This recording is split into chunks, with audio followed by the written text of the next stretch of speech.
নমস্কার বন্ধুরা, ভক্তি যেখানে গভীর, মা সেখানে জাগ্রত। বছর ঘুরে আবার এলো বৈশাখ মাস। বৈশাখ মাসের অমাবস্যা, সেই পবিত্র অমাবস্যা তিথি আমাদের জীবনের শত ব্যস্ততা, অপূর্ণতা আর না পাওয়ার মাঝেও মায়ের আশীর্বাদ, ভগবানের আশীর্বাদ কিন্তু এক প্রশান্তির ছায়া। কিন্তু আমরা পুজো নিয়ে বা তিথি নিয়ে কিন্তু অনেক দ্বিধায় থাকি যে কবে পড়েছে, কোন দিনটা মারলে সুবিধা হবে, কোন দিন পুজো করা যাবে। এই বছর 16 নাকি 17 এপ্রিল, এই দ্বিধা কিন্তু আমাদের সবার মধ্যে। কখন শুরু হবে শুভ মুহূর্ত? আজকের এই ভিডিওতে আপনাদের দ্বিধা দূর করার জন্য আমি অনু চলে এসেছি।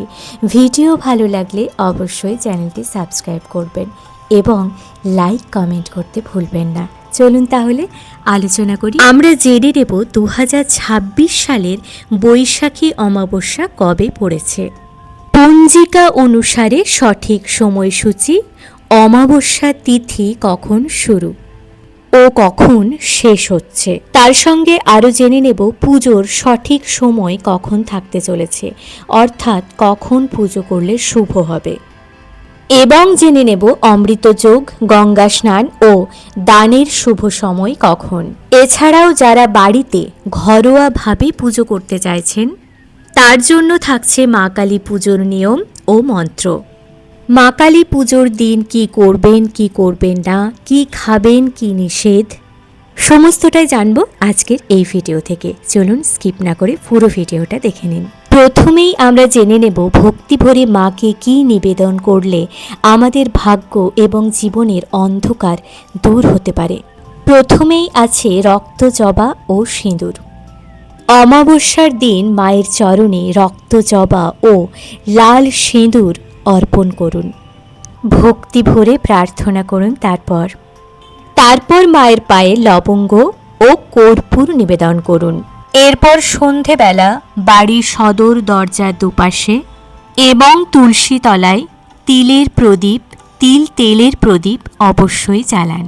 সন্ধেবেলা আরও একটি কাজ করতে হবে, যেটি অত্যন্ত গুরুত্বপূর্ণ। ধুনুচিতে তেজপাতা এবং কর্পূর ও লবঙ্গ একসাথে দিয়ে ধুনো তৈরি করে সারা বাড়ি সেই ধুনো ছড়িয়ে দিন। সেই ধুনোর গন্ধ ছড়িয়ে দিন, যেটাতে আপনি নিজেও অনেক পজিটিভ এনার্জি পাবেন এবং বাড়ি থেকে অনেক অশুভ শক্তি এবং নেগেটিভ চিন্তা দূর হয়ে যাবে এবং এতে অনেক কুনজরও কেটে যায়। তাই অবশ্যই এই কাজটি করবেন। এবার একটা কাজ করতে হবে যাতে মা তারার আশীর্বাদ পাওয়া যায়। বাড়ির কাছাকাছি কোনো গর্তে বা কুয়োতে দুধ নিবেদন করতে হবে। এতে কিন্তু মা তারার অনেক আশীর্বাদ পাওয়া যায়। পুজোর নিয়মগুলি সম্পর্কে এবার আলোচনা করব।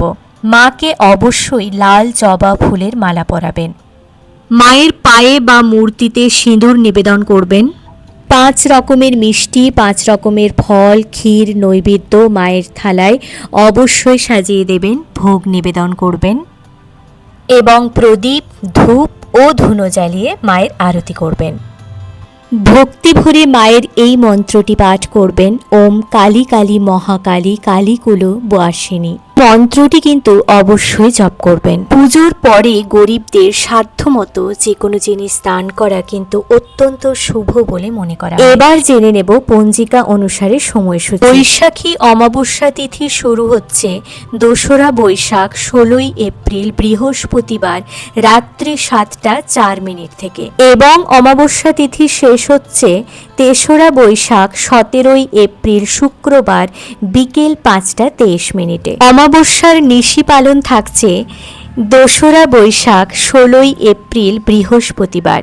উপবাস পালিত হবে 3রা বৈশাখ 17 এপ্রিল শুক্রবার। এই দিন গঙ্গা স্নানের ও দানের শুভ সময় থাকতে চলেছে ভোর 5টা 22 থেকে সকাল 6টা 46 পর্যন্ত, অর্থাৎ 17 এপ্রিল শুক্রবার ভোর 5টা 22 থেকে সকাল 6টা 46 পর্যন্ত। অমৃত যোগের সময় থাকছে দিবা 6:46 মধ্যে ও 7:38 গতে, 10:15 মধ্যে ও 12:51 গতে, 2:35 মধ্যে ও 4:20 গতে, 5:55 মধ্যে ও 7:32 গতে, 9টা মধ্যে ও 2:50 গতে ও 3:34 মধ্যে। আজকের এই ভিডিওটি আপাতত এই পর্যন্ত।